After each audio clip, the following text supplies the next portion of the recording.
Assalamualaikum, Nak. Waalaikumsalam, Bu. Apa kabar kamu hari ini? Alhamdulillah, Bu. Baik. Gimana kabar Ibu? Alhamdulillah, baik juga. Kamu yang menghubungi Ibu ya di WhatsApp. Iya, Bu. Nah, kamu boleh memperkenalkan diri terlebih dahulu ya. Baik, Bu. Jadi nama saya Billy Bimantoro dan saya dari kelas 12, Bu. Nah, kamu sudah mengenal Ibu kan? Udah, Bu. Oke, kalau begitu. Gimana kamu pelajaran hari ini? Lancar? Alhamdulillah lancar, Bu. Cuma tadi ada sedikit gangguan sinyal aja. Oh, gangguan sinyal ya. Iya, karena memang kita kan belajar eh, gara-gara pandemi ini jadi melalui online ya, daring. Nah, itu emang membutuhkan banget sinyal. Namun kalau gangguan seperti itu, kamu harus tetap semangat belajar ya. Iya, Bu.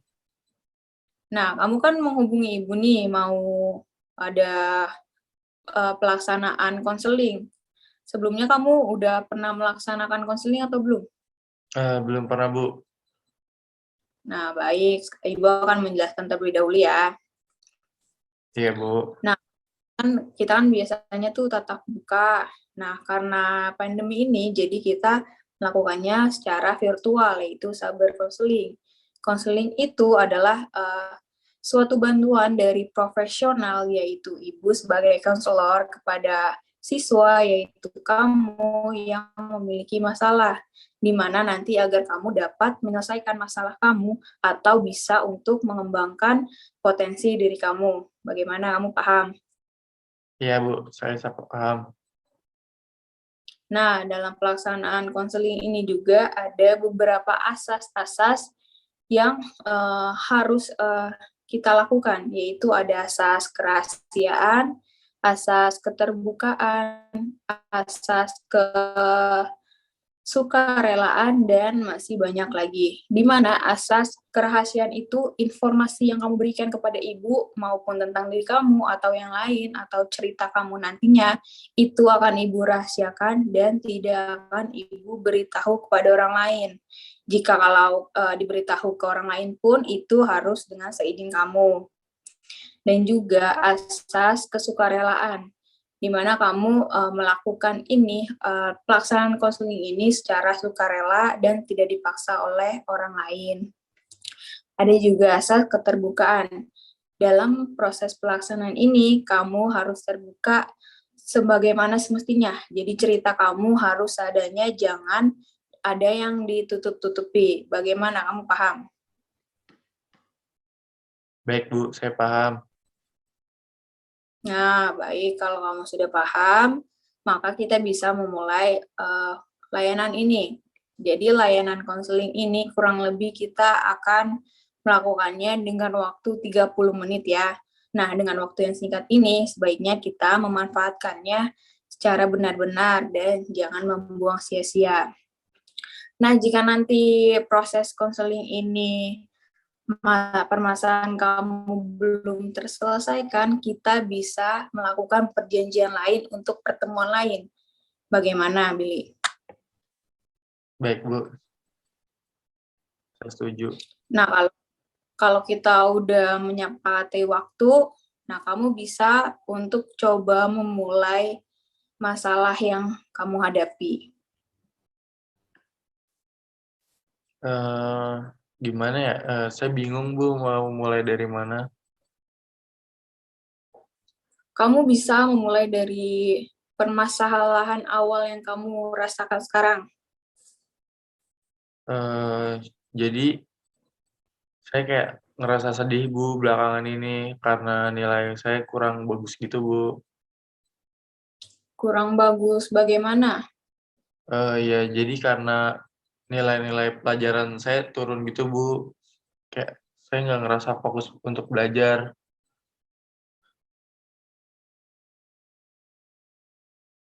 Kamu nggak merasa fokus ya. Nah, kamu bisa menceritakan pada ibu kenapa kamu tidak fokus? Eh, ada sesuatu yang saya pikirin, Bu. Jadi saya punya teman, Bu. Satu teman ini yang saya udah Ya. kenal dari saya masih SMP, Bu. Hmm, Nah, tapi belakangan ini hubungan saya sama dia mulai renggang, Bu. renggang bagaimana? Ya kan, emang pandemi gini kan kita kayak jadi jarang main bareng begitu, Bu. Jarang ketemu lah. Beda nggak kayak dulu yang setiap harinya saya selalu main bareng. Habis sekolah saya belajar bareng. Kalau sekarang kan kita hanya komunikasi melalui WA saja, Bu. Itu juga seadanya, Hmm. Bu. Nah, kamu kan udah mau komunikasikan secara by WA ya, tapi kamu udah mengajak teman kamu. Sudah, Bu, tapi dia kayak selalu alasan gitu, kayak seakan menghindari saya, Bu.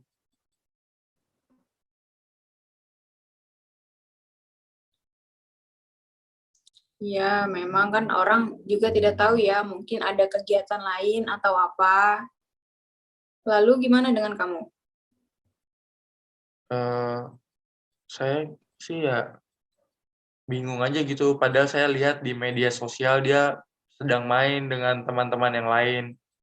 Saya Hmm. ngerasa kayak dia egois sama saya, Bu. Dia nggak mau sama saya tapi maunya malah main sama orang lain, Bu. Iya, kan orang lain, teman kamu juga punya kegiatan lain mungkin ya. Mungkin juga dia udah janji dengan teman yang lain, dan itu bertabrakan dengan kamu ngajak. Kamu kan tidak tahu. Terus kamu juga tidak bermain dengan teman yang lain. Enggak, Bu, kalau saya nggak main sama dia atau nggak belajar sama dia ya saya nggak ada teman lain gitu, saya di rumah aja. Saya, Nah, kenapa, dia kan, teman saya dari SMP, Bu, jadi, ya dia teman satu-satunya saya, Bu. kenapa nih kamu tidak ada teman lain? Cuma ada teman satu-satunya itu aja. Ya saya ngerasa, kayak ya saya sudah cukup lah kan punya teman satu itu, Bu. Tapi karena dia belakangan ini jarang main sama saya jadi nggak ada teman lain, Bu. Terus kamu nggak mau mendapatkan teman lain. Eee, ya saya bingung, Bu, saya pengen gitu punya teman lain, tapi kayak susah, Bu. Saya Susah kan kenapa? orangnya susah bersosialisasi gitu. Oh, kamu kan bilang mau punya teman lain, tapi kamu juga susah bersosialisasi nih. Lalu Iya, bagaimana mencoba saya mencari teman lain? saya saya butuh, Bu, teman lain gitu kan, Bu, yang untuk membantu saya belajar bareng gitu kan, bisa main bareng saya, supaya saya nggak kesepian gitu kan. Tapi ya susah itu ya tadi sih, Bu. Nah, dari yang kamu ceritakan, kamu kan butuh teman yang baru karena teman kamu itu sibuk. Nah, karena kamu tidak ada teman lain, maka kamu jadi tidak fokus kan? Betul seperti itu. Iya, Bu. Ibu paham karena pada dasarnya memang tidak memiliki teman yang banyak itu bukan suatu kewajiban. Namun jika kamu hanya memiliki teman satu saja nih, nah jika di keadaan kamu sekarang kamu membutuhkan teman itu, tapi teman itu punya kegiatan lain, kamu kan jadi tidak mempunyai teman yang lain. Nah, kamu harus mencari teman baru yang bisa kamu ajak bersosialisasi, bermain, ataupun belajar bareng. Nah, karena kalau kamu bisa mempunyai teman, kamu bisa fokus untuk belajar. Iya juga sih, Bu. Nah, jika kalau kalau seperti itu, kamu akan melakukan apa untuk mendapatkan teman baru? Eee, Gimana ya, saya kayak udah nyoba, Bu, buat akrab sama orang lain, tapi ya kayak masih belum ada aja gitu, Bu, temen yang cocok gitu, Bu. Jadi Apa saya kamu merasa, terlalu apa saya terlalu memilih teman atau gimana ya, Bu? Bisa juga, itu kan dari perasaan diri kamu. Kamu kan mungkin pilih-pilih teman. Memang pilih-pilih teman itu baik. Maksudnya mana yang baik untuk kamu dan mana yang tidak. Karena kan pertemanan itu, lingkungan pertemanan itu sangat berpengaruh pada kamu. Jadi memilih-milih teman itu memang bukan hal yang buruk. Namun kamu juga jangan terlalu memilih-milih agar kamu juga memiliki teman yang lain. Eh, Terus gimana ya Bu, kalau saya gagal gitu mendapatkan teman? Nah, kalau kamu merasa gagal sama mendapatkan teman, kamu itu harus mencoba. Karena kan kamu belum mencoba. Di sini tuh kamu belum pernah mencoba untuk mengakrabkan diri karena kamu ragu atau kamu merasa tidak pandai bersosialisasi dan kamu sudah merasa takut gagal gitu loh. Nah, kamu harus memulainya. Maksudnya memulainya, kamu bisa memulai mengakrabkan, dimulai dengan teman sekelas, karena kan kamu di kelas ada berapa orang? Lumayan sih Bu, ada hampir 10 orang yang lakinya. Iya, kan yang 10 orang lakinya. Kamu bisa mengakrabkan dengan beberapa orang.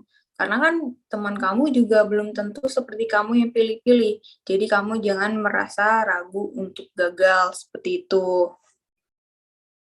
Nah, kamu mau kan hal itu tercapai? Mau Bu? Nah, kamu akan sungguh-sungguh melakukan hal itu. Iya Bu, saya bakal nyoba Bu untuk akrab dengan orang lain. Nah, gitu dong. Ibu yakin kamu bisa, dan kamu tentu tahu apa yang terbaik buat kamu. Baik Bu, saya bakal mencoba untuk melakukan ini. Saya bakal nyoba untuk akrab dengan orang lain gitu Bu. Saya janji bakal mencoba untuk mulai berteman dengan orang lain. Nah, iya, jika kamu sudah berjanji seperti itu, kamu bagus ya, sudah mau melakukan, mencoba untuk berteman, sehingga nantinya kamu kan bisa belajar bareng, kamu bisa fokus, dan nilai kamu bisa menjadi lebih baik lagi. Dan Ibu juga sangat senang mendengarnya. Apa masih ada yang ingin Nabil sampaikan? Saya rasa untuk saat ini sudah cukup sih Bu.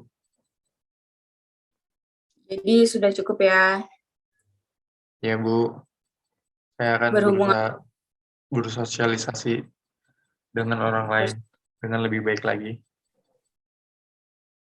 dengan lebih baik lagi ya. Kamu juga sudah janji.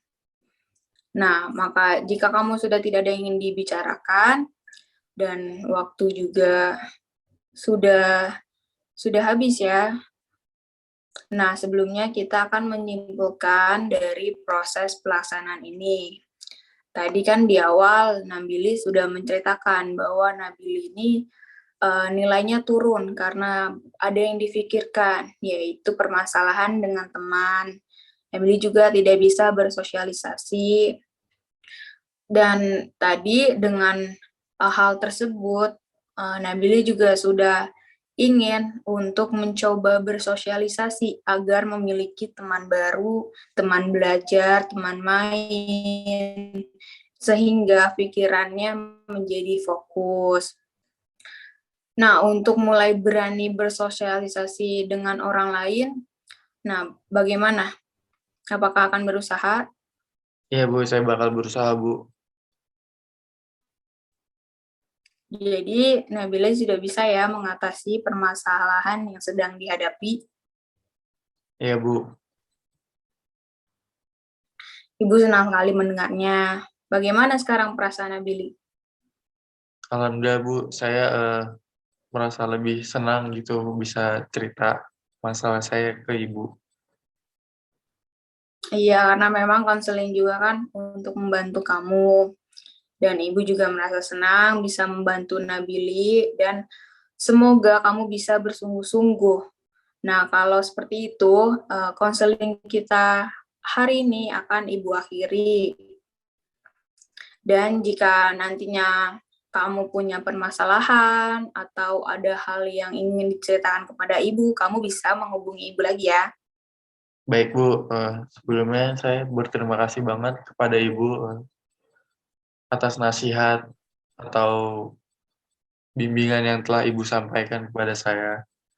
Saya menjadi tahu gitu apa yang harus saya lakukan. Iya, sama-sama Nabila. Ibu juga sangat senang membantu kamu karena di sini memang tugas ibu dan kamu terus jaga kesehatan ya dan fokus belajar agar nilai kamu itu bagus. Iya Bu, Kalau begitu, ibu keluar dari Zoom ya karena kita sudah selesai. Semoga berhasil kamu. baik Bu, terima kasih Bu. Ya, assalamualaikum. Waalaikumsalam.